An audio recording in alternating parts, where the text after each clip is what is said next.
करके हमारे दोस्त को ढूंढ लीजिए। यार सच कहूँ तो मुझे उस पुलिस वाले पर बिल्कुल भी भरोसा नहीं।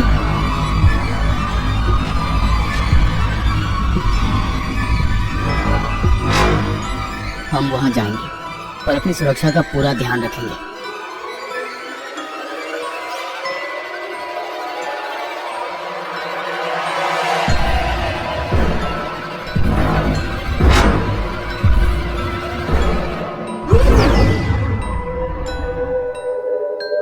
इस कहानी के लेखक है संजय कामले।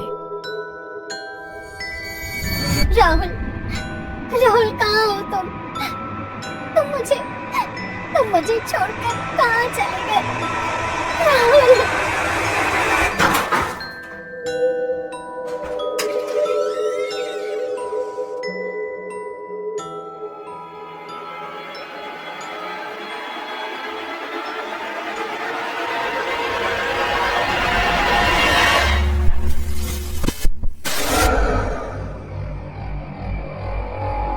ये लाइट को क्या हुआ? शायद कहीं पर शॉर्ट सर्किट हुआ होगा, इसीलिए पूरे इलाके की बिजली चली गई है।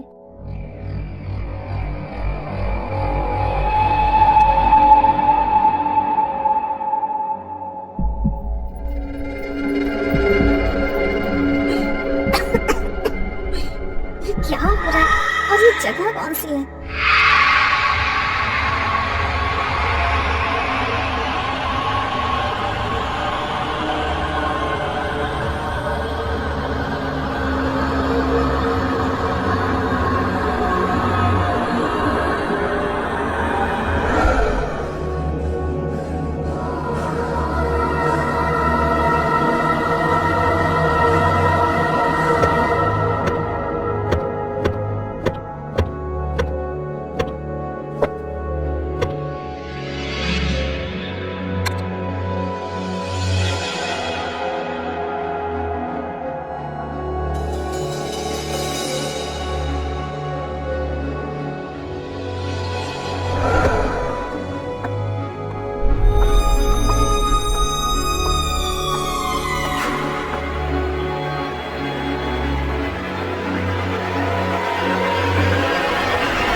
सुनैना इतनी डर गई थी कि वो एकदम से बेड पर उठकर बैठ गई।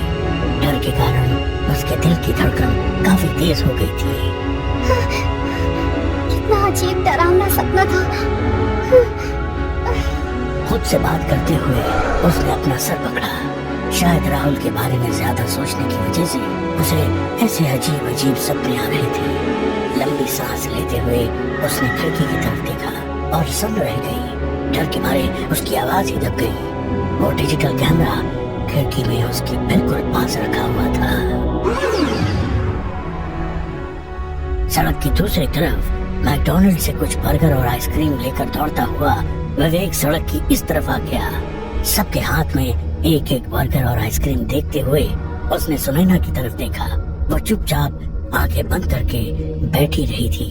उसने कुछ भी खाने के लिए पहले ही मना किया था। बर्गर का एक बड़ा से निवाला खाते हुए अतुल ने सुनैना से पूछा, पर वो डिजिटल कैमरा कहाँ है? पता नहीं, रात को मैंने खिड़की के पास देखा, फिर उठाकर टेबल पर रख दिया। सोचा सुबह होते ही तुम लोगों को दिखाने ले आऊंगी, पर सुबह देखा तो कैमरा वहाँ पर नहीं था। पूरे कमरे में ढूंढा, घर में सभी से पूछा, पर कल रात देखा वो अजीब सा सपना सुनैना ने अपने दोस्तों के साथ शेयर किया। सुनैना की बात ध्यान से सुनते हुए अतुल ने पूछा, मतलब तुमने जो पहले देखा था वो सपना था या दूसरी बार देखा था वो सपना था, या दोनों बार तुम सपने में ही थी? क्योंकि अगर कैमरा तुमने अपने हाथों से टेबल पर रखा था तो तुम्हारे घर में कहीं पर तो होना चाहिए था, तो गायब कैसे हो गया? पता नहीं, पर मुझे तो बहुत डर लग रहा है। शायद राहुल की जान खतरे में है।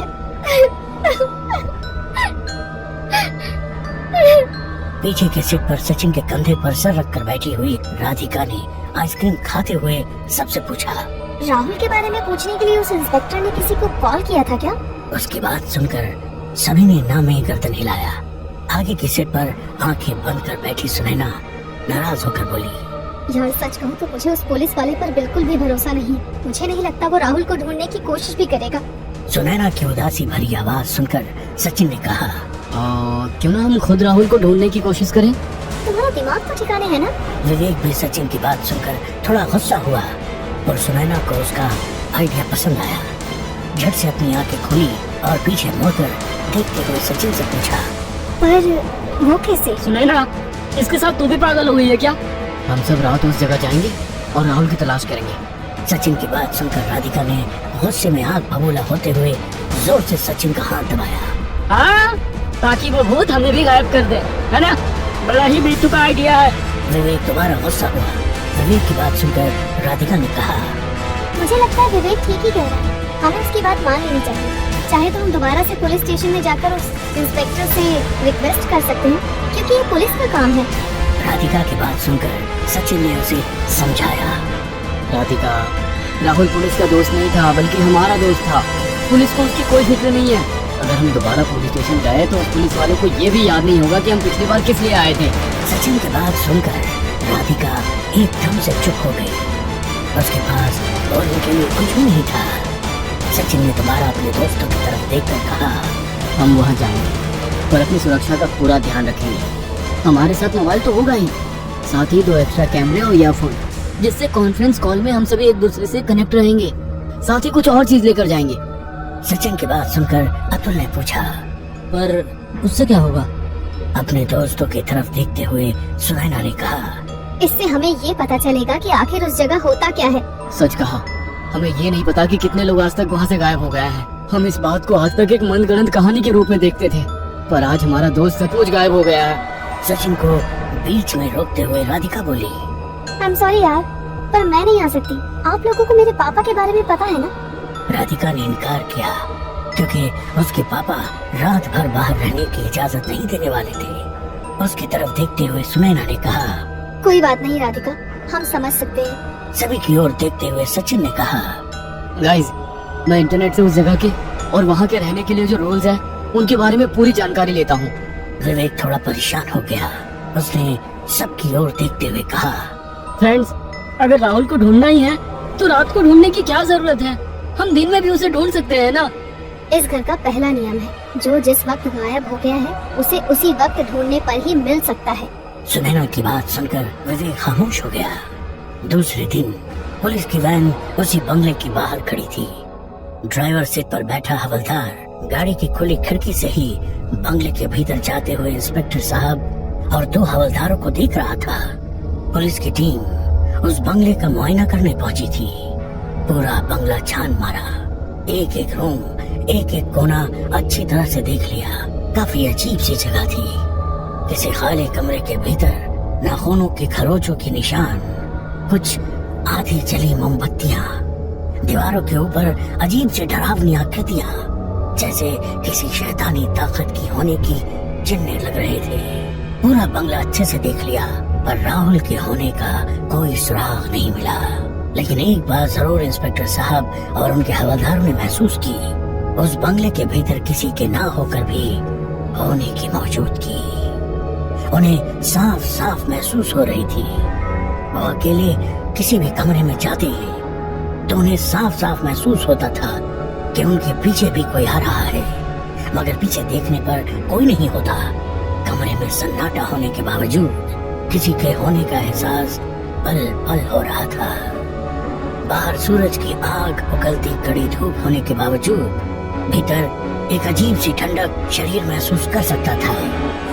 काफी देर तफ्तीश करने के बाद इंस्पेक्टर और कांस्टेबल बंगले से निकलकर पास में ही खड़े पुलिस वैन के पास पहुंचे।